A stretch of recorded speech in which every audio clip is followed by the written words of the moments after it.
ഗവർണർമാരുടെ അമിത അധികാര പ്രയോഗത്തിന് കൂച്ചുവിലങ്ങിട്ട് സുപ്രീം കോടതി. ഗവർണർമാർ ബില്ലുകൾ അനന്തമായി പിടിച്ചുവെക്കുന്നത് തടഞ്ഞാണ് ചരിത്രവിധി. ഗവർണർമാർക്ക് സമ്പൂർണ്ണ വീറ്റോ അധികാരമില്ല എന്നും വിവേചനാധികാരം ഇല്ല എന്നും കോടതി വിധിച്ചു. മന്ത്രിസഭയുടെ ഉപദേശപ്രകാരം പ്രവർത്തിക്കണം എന്നും തമിഴ്നാട് സർക്കാരിന്റെ ഹർജിയിൽ സുപ്രീം കോടതി ഉത്തരവിട്ടു. ഒരു ഭരണഘടന എത്ര നല്ലതാണെങ്കിലും നടപ്പിലാക്കുന്നവർ നല്ലവരല്ലെങ്കിൽ അത് മോശമാണെന്ന് തെളിയുമെന്ന ഭരണഘടനാ ശില്പി ഡോക്ടർ BR അംബേദ്കറുടെ വാക്കുകൾ ഉദ്ധരിച്ചുകൊണ്ടാണ് ജസ്റ്റിസ് JB പർദിവാലയുടെ ചരിത്രവിധി. ഗവർണർ ബില്ലുകൾ തടഞ്ഞുവെക്കുന്നത് ഭരണഘടനാ വിരുദ്ധമാണ്. ബില്ലുകൾക്ക് അംഗീകാരം നൽകുകയാണെങ്കിൽ അത് 1 മാസത്തിനകം നൽകണം. ബില്ലുകൾ രാഷ്ട്രപതിക്ക് അയക്കുകയാണെങ്കിലോ തിരിച്ചയക്കുകയാണെങ്കിലോ അത് 3 മാസത്തിനുള്ളിൽ വേണം.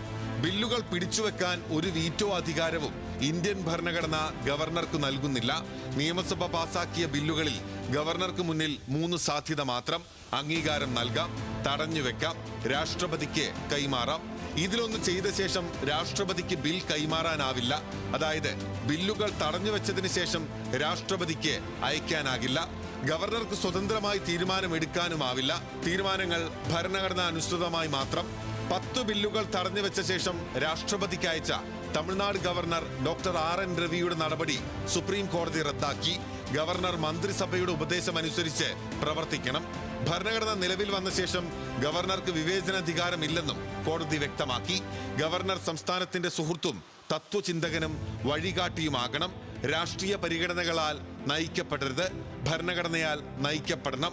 ഗവർണർ സർക്കാരിന് മാർഗതടസ്സം സൃഷ്ടിക്കരുതെന്ന ചരിത്രപരമായ വിധിയാണ് ഇന്ന് സുപ്രീം കോടതി നടത്തിയത്. ചരിത്രവിധി എന്നാണ് ഈ നിയമപോരാട്ടം നയിച്ച തമിഴ്നാട് മുഖ്യമന്ത്രി MK സ്റ്റാലിന്റെ പ്രതികരണം.